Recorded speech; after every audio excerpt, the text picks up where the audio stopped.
अस्सलाम वालेकुम, मैं डॉक्टर इकरा। आज मैं जिस टॉपिक पे डिस्कशन करने लगी हूँ वो एक बहुत ज़्यादा इन्फॉर्मेटिव टॉपिक है जो बहुत ज़्यादा हमें देखने को मिलता है आजकल पेशेंट रेशो के अंदर। जो खून की कमी का मसला है जो ज़्यादातर हमारे पास फ़ीमेल पॉपुलेशन यानी कि औरतों के अंदर और बच्चों के अंदर देखने को मिलता है। अक्सर पेशेंट्स ने, ज़्यादातर फ़ीमेल पॉपुलेशन और बच्चों ने ये सुना होगा कि उनको डॉक्टर्स ने कहा है कि आपको खून की कमी है या आपको ब्लड डेफिशिएंसी है, या मेडिकल टर्मिनोलॉजी में उन्होंने कहा उनको कि आपको अनीमिया है। तो आज की वीडियो के थ्रू मैं आपको बताऊंगी कि खून की कमी क्या होती है, इसकी क्या क्या अलामतें होती हैं, इसको आप किस तरीके से ठीक कर सकते हो, इसका क्या इलाज होता है, ये सारी चीज़ें मैं आपको इस वीडियो के थ्रू बताऊँगी। खून की कमी या अनीमिया बेसिकली हम ऐसी बीमारी को कहते हैं कि जिसके अंदर आपके ब्लड के अंदर रेड ब्लड सेल्स की मिकदार जो होती है वो कम हो जाती है और उनके ऑक्सीजन कैरी करने की कैपेसिटी कम हो जाती है, यानी कि आपका एचपी लेवल डाउन हो जाता है। ये मसला हमें अपनी डेली प्रैक्टिस के अंदर 60 to 70% पॉपुलेशन के अंदर देखने को मिलता है और ज़्यादातर इस मसले से अफेक्टेड जो लोग हैं वो हैं ख़वातीन यानी कि औरतें और बच्चे।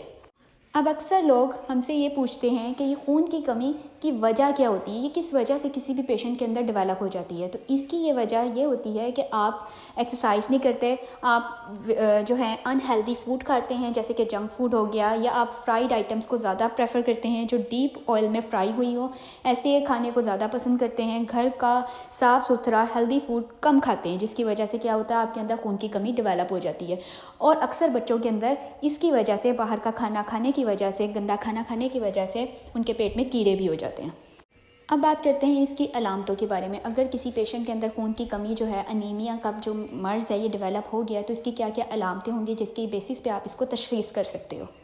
आपको बहुत ज़्यादा थकावट रहेगी, आपका जिस्म हर टाइम दर्द होता रहेगा, आपका थोड़ा सा काम करने से आपका सांस चढ़ जाया करेगा, जैसे कि सीढ़ियाँ उतरते या चढ़ते हुए आपका सांस फूल जाता है, आपके बाल गिरना शुरू हो जाएंगे, आपकी भूख जो होगी वो कम हो जाएगी, कम कम आपको भूख लगेगी, मुंह में छाले निकलना शुरू हो जाएंगे।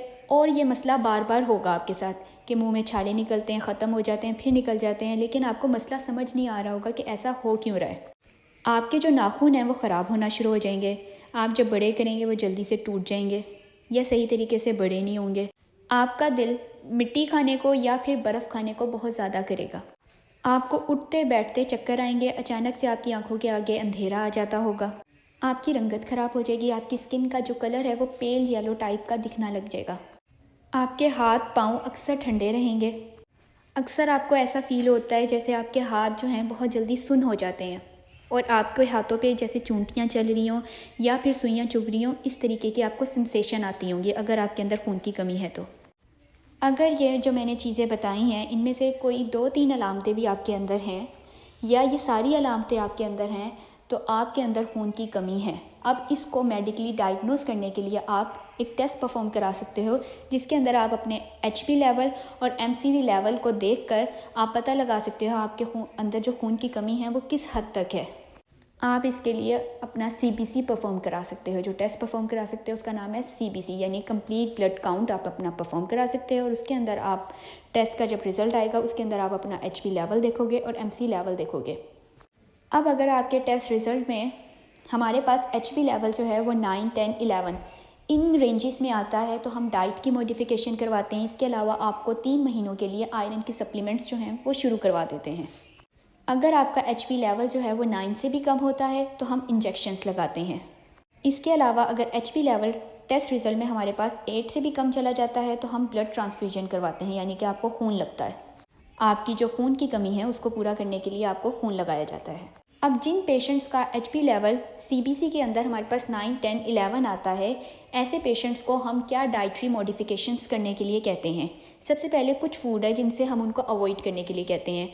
उस फूड में आ जाता है जंक फूड और डीप फ्राइड आइटम्स। हम यूजली पेशेंट को कहते हैं आपने इन चीज़ों को अवॉइड करना है। हम पेशेंट को रिकमेंड करते हैं कि वो गोश्त का इंटेक करें। गोश्त में मछली का गोश्त आ जाता है, छोटा बड़ा गोश्त आ जाता है। इसके अलावा चिकन जो है, मुर्गी का गोश्त, उसको हम कहते हैं कि लो प्रेफरेंसेस पे ही रखें, कम खाएं। लेकिन आप बड़ा गोश्त, छोटा गोश्त या फिर मछली का गोश्त आराम से ज़्यादा मिकदार में खा सकते हैं। इससे आपकी खून की कमी काफ़ी हद तक पूरी हो जाएगी। बात आती है सब्जियों की, तो हम ऐसी सब्जियां खाने को उनको प्रेफर करते हैं जिनके हरे पत्ते हों, जैसे कि साग हो गया, पालक हो गई, कोई भी ऐसी सब्ज़ी जिसके हरे पत्ते होते हैं उसको ज़्यादा प्रेफर किया जाता है। इसके अलावा हम पेशेंट को रिकमेंड करते हैं गाजर और चुकंदर का इंटेक भी अपनी डाइट के अंदर ज़्यादा करें। इसकी वजह से भी उसके खून की कमी काफ़ी हद तक डाइटरी मॉडिफिकेशन के थ्रू पूरी हो सकती है। अब जैसे सर्दियों का मौसम है तो हम ड्राई फ्रूट्स लेने के लिए कहते हैं, इससे भी खून की कमी पूरी होती है। जैसे कि हम उनको कहते हैं कि आप नट्स का इंटेक करें, किशमिश बहुत अच्छी होती है खून की कमी को पूरा करने के लिए। अगर आप डायबिटिक पेशेंट नहीं हैं, आपको शुगर नहीं है, तो आप दिन में 3 से 4 खजूरें खा सकते हैं। अगर आपसे वैसे खजूरें नहीं खाई जाती तो आप उसका शेक बनाकर, उसमें खजूर वाला शेक बनाकर आप उस तरीके से आप इंटेक कर लें। इससे भी आपकी खून की कमी जो है बहुत जल्दी पूरी हो जाती है। इन सारी डाइटरी मॉडिफिकेशंस के अलावा हम पेशेंट को रिकमेंड करते हैं कि अपने लाइफ स्टाइल के अंदर एक्सरसाइज को ऐड करें, तकरीबन 10 से 15 मिनट की वॉक करें। अब अगर सप्लीमेंट्स की बात करें, जो गोली हम उनको खाने के लिए देते हैं, इन डाइटरी मॉडिफिकेशंस के अलावा हम जो पेशेंट को कहते हैं कि ये गोली आपने 3 महीने के लिए कम से कम लाजमन खानी है ताकि आपकी खून की कमी पूरी हो सके। उसमें आ जाती है हमारे पास, हम आयरन की टैबलेट दे सकते हैं, विटामिन B9 दे सकते हैं, विटामिन B12 दे सकते हैं। विटामिन B9 जो है वो हमारे पास फोलेट होता है।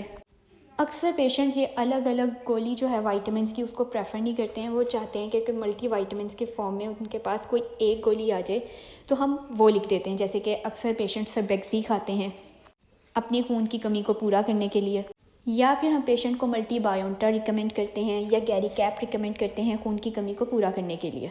हम पेशेंट को रिकमेंड करते हैं कि दिन में एक ही गोली खानी है और इसके अलावा कोशिश करनी है, प्रेफर करना है कि आपने गोली जो है खाना खाने से आधे घंटे पहले खानी है।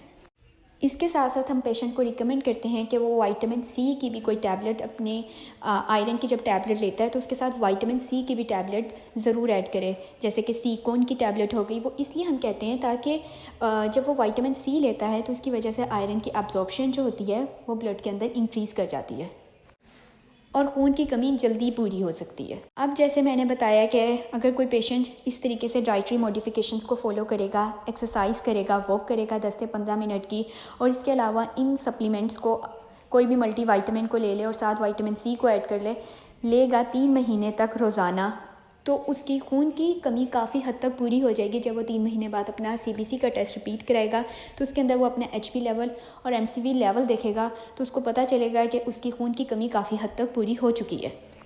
और उसके बाद 3 महीनों के बाद आप अपनी सप्लीमेंट्स जो हैं आयरन या विटामिन C की जो आप टैबलेट्स ले रहे थे, उन सप्लीमेंट्स को आप बंद कर सकते हैं और अपने इसी लाइफस्टाइल को आगे कंटिन्यू करेंगे, यानी कि अपने इसी डाइट प्लान को आगे कंटिन्यू रखेंगे। बाकी सप्लीमेंट्स आप बंद कर सकते हैं 3 महीने बाद। मैं उम्मीद करती हूँ मेरी आज की ये वीडियो आपके लिए इन्फॉर्मेटिव होगी।